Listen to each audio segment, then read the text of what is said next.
Sunt pe data de 24 martie 2015 și vreau ca să vă povestesc foarte pe scurt convertirea mea. Sau altfel spus, cum am trecut de la o viață trăită de capul meu, care m-a adus în anumite adâncimi ale nebuniei și viciului, la o viață predată lui Dumnezeu. Am observat că oricât de mult m-am zbătut ca să ies din groapă, schimbarea nu s-a produs decât atunci când cuțitul mi-a ajuns la os, când am fost în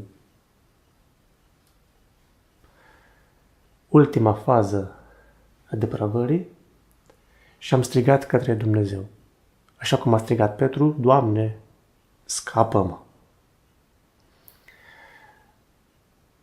Deci prima condiție este să ajungi la disperare.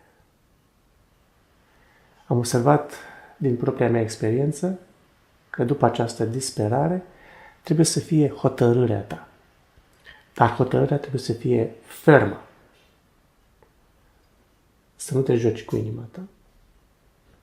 Și când ești hotărât și alegi să te rupi de tot trecutul și să începi o nouă viață cu Hristos, atunci se produce minunea.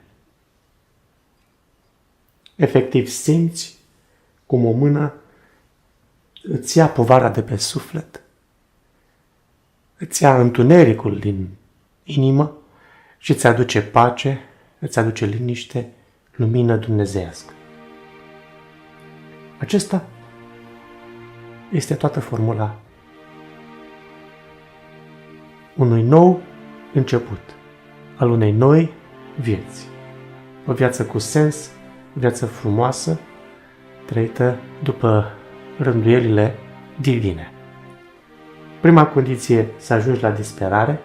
Cine nu ajunge la disperare nu e motivat să schimbe viața cu adevărat. Și doi, hotărârea de a o rupe cu păcatul și de a te lipi de Hristos. Dumnezeu vede lucrul acesta și abia atunci intervine cu braț tare și te ridică din groapă.